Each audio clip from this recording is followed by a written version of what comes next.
Ramdan Effendi atau yang dikenal dengan Anton Medan, Senin siang menemui Kapolda Metro Jaya. Dirinya meminta Polri untuk bertindak tegas terhadap kemungkinan adanya provokator pada demo 4 November mendatang.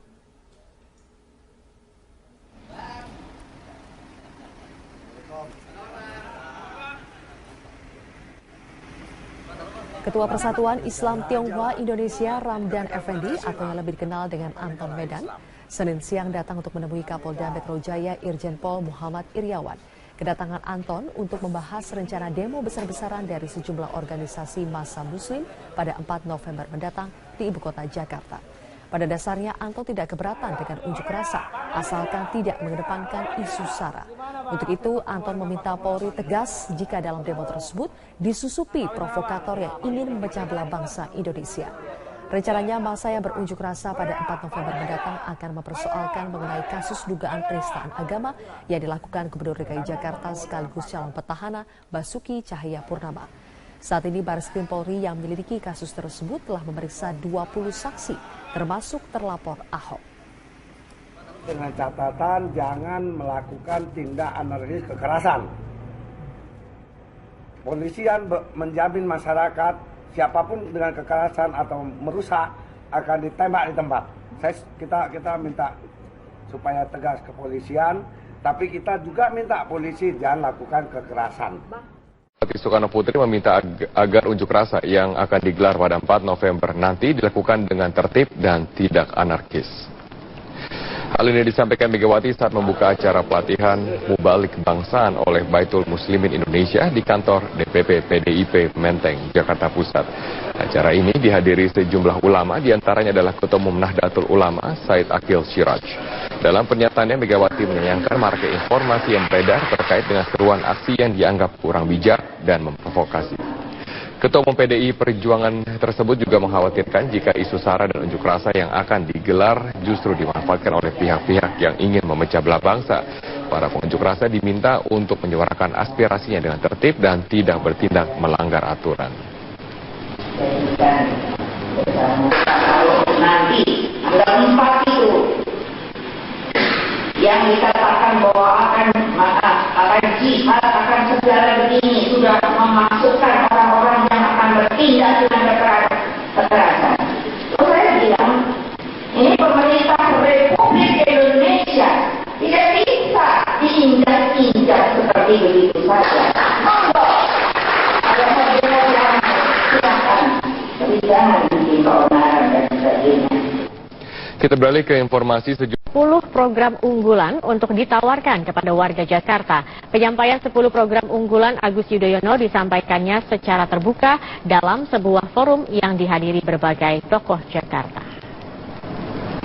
2 hari setelah memasuki masa kampanye, calon gubernur DKI Jakarta Agus Harimurti Yudhoyono enggan menceritakan visi dan misinya dalam mewujudkan Jakarta yang lebih maju dan Jakarta untuk rakyat seperti slogannya. Tapi kali ini di dalam ruangan ini Agus Yudhoyono akan menjelaskan program konkret seperti apa yang akan ia lakukan untuk mewujudkan Jakarta yang maju, aman, adil dan sejahtera seperti yang selalu ia katakan di masa sosialisasi 1 bulan yang lalu.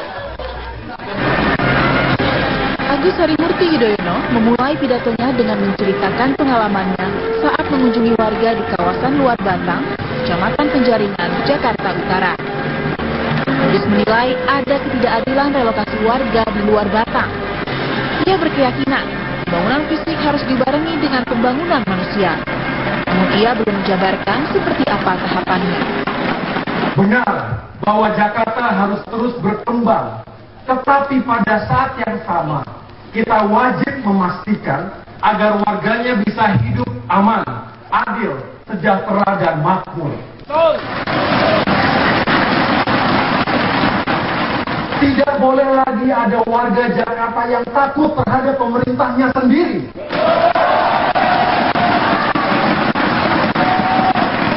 Atau khawatir diperlakukan dengan tidak adil. Berkali-kali Agus mengulangi jargonnya, Jakarta untuk rakyat. Untuk mewujudkannya, ia mencanangkan 10 program unggulan, antara lain bantuan kepada kaum miskin, penciptaan lapangan kerja, dan peningkatan kesejahteraan guru. Berbagai kalangan, termasuk anak muda, datang menghadiri kampanye ini. Beragam tanggapan muncul, mulai dari program yang baik namun belum cukup konkret, hingga rasa pesimistis karena tantangan berat yang menghadang. Karena kalau hanya kampanye sekedar meningkatkan keamanan, meningkatkan kesejahteraan itu udah biasa gitu. Jadi harus benar-benar program yang sudah konkret yang ketika dia kepilih, besoknya udah langsung bisa diimplementasikan. Harus bekerja keras karena dengan rakyat Jakarta yang banyak dan ini ibu kota pasti nggak akan semudah itu untuk mewujudkan semua program itu. Agus Silvi mempunyai waktu hingga 11 Februari mendatang untuk meyakinkan warga DKI Jakarta dengan programnya. Pasalnya, indeks demokrasi DKI Jakarta di atas 80%, yang artinya sebagian besar warga adalah pemilih rasional yang mendasarkan pilihan pada gagasan yang konkret. Dari Jakarta, Nadia Atmaji, Adam Alamsyah, Metro TV. Sandiaga Uno melantik Dewan Pakar Pemenangan yang bertujuan untuk merumuskan dan mencari solusi masalah Jakarta. Dewan Pakar Anies Sandi beranggotakan 17 orang dari berbagai latar belakang seperti hukum, perkotaan, lingkungan, ekonomi, hingga media. Salah seorang Dewan Pakar adalah Adnan Pandu Praja yang merupakan mantan Wakil Ketua KPK. Adnan Pandu fokus pada bidang hukum tindak pidana korupsi. Selain membentuk Dewan Pakar, Anies Sandi juga mengumumkan juru bicara beranggotakan 14 orang yang berprofesi sebagai politisi, publik figur, dan tokoh Betawi. Sejumlah nama juru bicara diantaranya Bambang Wijayanto, Dim Benyamin, dan Panji Pragiwaksono. Kalau beliau terpilih, akan ada tim anti korupsi yang akan mendampingi gubernur dan wakil gubernur untuk menjamin bahwa gagasan itu semua. Gubernur DKI Jakarta Agus Yudhoyono, Gubernur DKI Jakarta Jarod Saiful Hidayat mengunjungi Festival Lebaran Betawi Pecenongan yang digelar dalam rangka memperingati Hari Sumpah Pemuda. Kedatangan Jarod disambut puluhan warga Pecenongan, Jakarta Pusat.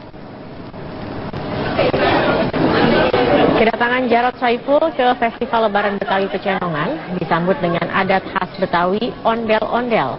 Jarod hadir membuka acara yang diawali oleh hitanan massal yang diikuti puluhan anak kurang mampu yang ada di sekitar Pecenongan, Jakarta. Selain itu, Jarod juga turut menyapa puluhan pedagang binaan UMKM Jakarta Pusat yang berjualan di sepanjang Jalan Raya Pecenongan. Dan ini penggunaan untuk packaging ya, produk-produk UMKM yang bagus, brand yang bagus ya. Jadi saya bilang sama ibunya begitu untuk daftar ke kita ya, kasih alamat di mana produknya seperti apa, sehingga kita bisa kemas yang bagus begitu, dan kemudian kita bisa pasarkan, kita bisa distribusikan. Jadi ini saya lebih suka pada melihat wisata kulinernya bagus di samping budaya Betawi terutama ya. Dan Wakil Gubernur DKI Jakarta menggelar deklarasi damai di Bundaran HI Jakarta. Kegiatan ini merupakan salah satu langkah menciptakan pilkada damai di kontestasi pilkada serentak 2017. Kampanye pilkada 2017 di DKI Jakarta ini memang sudah mulai, dan terlihat dari 3 pasangan calon ini melakukan kampanye dengan sportivitas yang cukup tinggi. Tidak hanya oleh pasangan calon, namun dari relawan pasangan calon ini juga terlihat sportivitasnya ditunjukkan untuk menciptakan pilkada damai di DKI Jakarta 2017.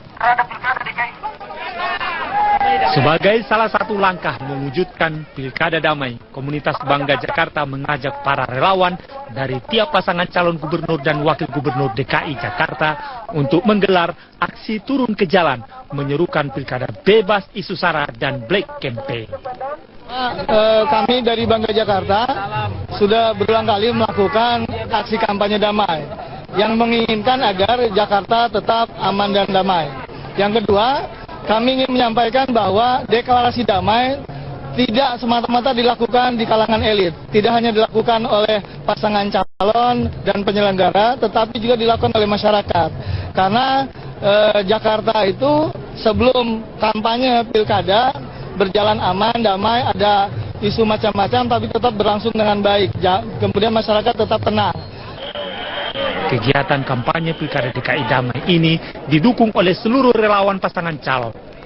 Para relawan menyambut baik upaya sportivitas dalam kampanye yang dilakukan bukan hanya oleh elit parpol atau pasangan calon, melainkan seluruh relawan dan tim sukses. Ini adalah satu edukasi politik untuk warga Jakarta dan Indonesia khususnya, bahwa apapun pilihan politik kita tidak akan menampilkan persatuan dan kesatuan kita. Dan kewajiban kita semua adalah menjaga keamanan dan termasuk menjaga Jakarta ini agar tetap aman damai untuk semua suku etnis dan maupun agama. Acaranya pemilu, beda dengan koordinat agama gitu.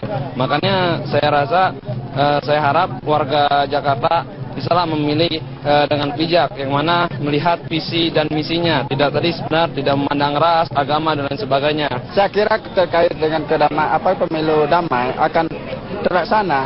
Saya kira warga masyarakat di sini sangat toleran dengan baik perbedaan agama, perbedaan suku dan yang lain. Saya kira ini tidak akan terjadi apa-apa lah. Akan berjalan pemilu nantinya atau pilkada nantinya 2017 dengan damai, aman dan tentram. Sebelumnya, relawan pendukung kandidat DKI 1 bersama dengan komunitas Bangga Jakarta telah menggelar aksi serupa di KPUD DKI Jakarta. Kegiatan serupa rencananya akan rutin dilaksanakan hingga menjelang pemungutan suara yang dilaksanakan 15 Februari 2017. Livia Ramadanti, Ayudiana, Metro TV. Panglima TNI Jenderal Gatot Nurmantio membacakan deklarasi untuk menjaga persatuan dan kesatuan Indonesia. Menurut Panglima, Presiden memerintahkan agar TNI menjaga kebinekaan dan tidak ragu bertindak untuk menjaga keutuhan dan kedaulatan NKRI. Deklarasi Panglima TNI dibacakan di hadapan ribuan prajurit TNI dan warga Serang, Banten hari ini. Panglima hadir dalam acara konser kerjasama TNI dan penggemar Iwan Fals, OI, atau Orang Indonesia. Dalam kesempatan ini, Panglima mengajak seluruh prajurit TNI baik darat, laut, dan udara untuk menjadi garda terdepan menghadapi pihak-pihak yang ingin memecah persatuan bangsa.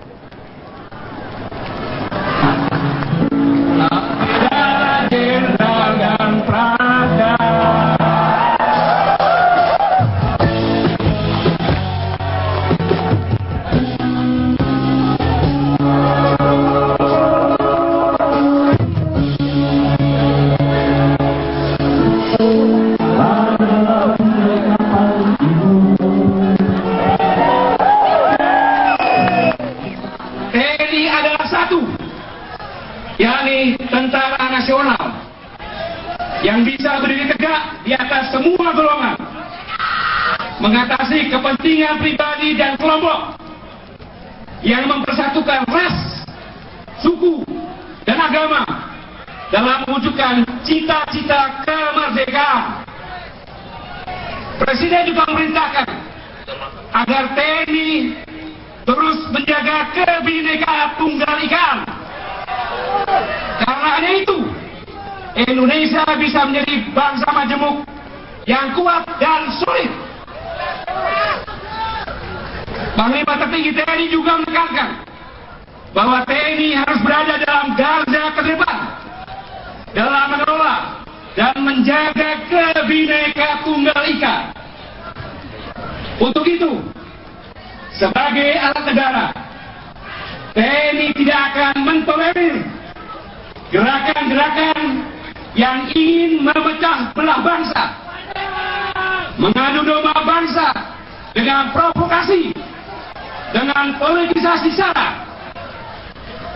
TNI akan menjadi garda terdepan untuk menghadapi setiap kekuatan yang ingin mengganggu persatuan dan kesatuan bangsa. Anak-anakku, prajurit TNI dimanapun bertugas, tegakkan kesatuan komando dan jangan ragu bertindak untuk menjaga keutuhan dan kedaulatan Negara Kesatuan Republik Indonesia. Para panglima dan komandan, kutitipkan prajuritmu. Mereka adalah anak-anakku. Pimpin mereka dengan segenap hati dan pikiranmu. Semoga Tuhan Yang Maha Esa, Allah Subhanahu wa Ta'ala, membimbing, melindungi, dan memberi mujizat setiap langkah pengabdian terbaik kita untuk Negara Kesatuan Republik Indonesia yang sangat-sangat kita cintai bersama. Selamat bertugas, selamat berjuang. Demikianlah headline news untuk saat